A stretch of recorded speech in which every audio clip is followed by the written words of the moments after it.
आपका का आंदोलन है, उत्तर प्रदेश की घटनाएं हैं, एकता सिंह जी ने जो बनारस की स्थिति बताई है, गंगा की स्थिति बताई है, वही मध्य प्रदेश की जीवनदायिनी नर्मदा की भी स्थिति है। और जिस तरह से पर्यावरण के मुद्दे को कहा है, आज माइक्रो प्लास्टिक की समस्या यह है कि पूरा समुद्र माइक्रो प्लास्टिक से भर गया है, और जो समुद्र के पानी से नमक बनकर आ रहा है हमारे, वो शरीर में जा रहा है। अभी मैं एक पर्यावरण दिवस की गोष्ठी में था, पर्यावरणविद ओपी जोशी ने भी विस्तार से तमाम खतरे बताए हैं, पर्यावरण को प्लास्टिक के खतरे बताए हैं। ये सब अभी एकता सिंह जी बता रही थी। आप क्या सोचते हैं, आनंद प्रकाश जी बताएं। जी, आपका बहुत बहुत धन्यवाद। एक तो पहले तो विश्व पर्यावरण दिवस पर हम पूरे देश को हम उसको बधाई देंगे, और खास करके जो हमारी चिंता व्यक्त की थी एकता शेखर ने, हम उसके साथ हैं। उसके साथ ही देश में भी अगर हम देखें तो यह सरकार तो देवतुल्य सरकार है, देव ऋषि सरकार है, देवताओं के प्रति और अपने धर्म को जो प्रमुखता देती है। लेकिन जो इनकी देवभूमि है, उस देवभूमि की क्या स्थिति है?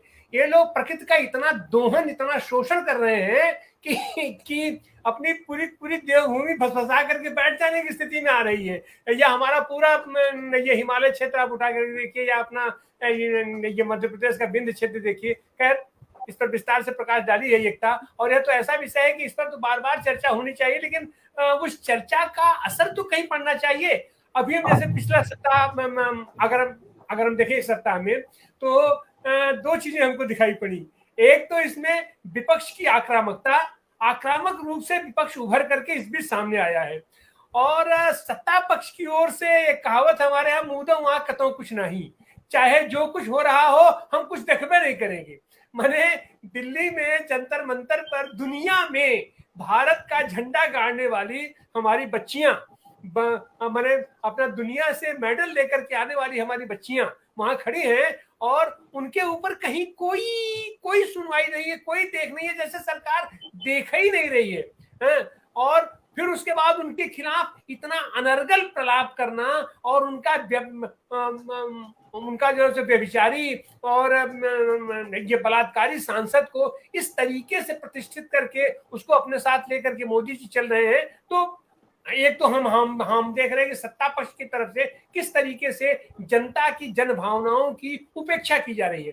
वहीं हमने देखा पिछले सप्ताह कि विपक्ष एक आक्रामक रूप में सामने आया है, और खास करके अभी जो हम देखने जा रहे हैं, ये मान चला जा रहा है कि ये जो 24 का इलेक्शन है, 24 के चुनाव में विपक्ष एकजुट होकर ही विपक्ष इसको हटा सकता है। लेकिन हम तो दूसरे देख देते हैं जिस तरीके से आक्रामक मुद्रा में कांग्रेस सामने आई है, और हालांकि उसको बहुत तो नहीं कहेंगे, क्योंकि हमारे देश में तमाम प्रांत ऐसे हैं जहां पर कि वो जो विपक्षी दल भी आपस में टकरा रहे हैं, कांग्रेस से टकरा रहे हैं। कांग्रेस को भी इस समय बहुत ही संयम रख करके बातचीत रखने की आवश्यकता है। लेकिन यहाँ पर ये खास करके ये जो पर्सनालिटी उभर करके पूरे देश के पैमाने पर आई है, जिसको सरकार पिछले 10 साल में पप्पू पप्पू कह के पप्पू बनाने के लिए हजारों करोड़ वो रुपए उसका जो केवल उसका वो व्यक्तित्व खंडित करने के लिए लगाया, वो इस बीच उभर करके बड़ी तेजी से सामने आया है। और खास करके भारत यात्रा के बाद से, माने उसकी आवाज को दबाने के लिए आप उसकी संसद सदस्यता से आप बाधित कर देते हैं, लेकिन उसके बावजूद भी उसकी आवाज दब नहीं रही है। इनकी गोदी मीडिया का पूरी तरीके से अपोजिशन के आंदोलन को और उसके बातों को उपेक्षा कर देने के बावजूद, अनदेखी कर देने के बावजूद, ये आदमी अमेरिका जाता है, और अमेरिका से वो जो बातें कह रहा है, खास करके 10 पॉइंट जो आप गिनाए हैं, अपने 6 पॉइंट उन्होंने गिनाए हैं, उसका जवाब इनके पास नहीं है।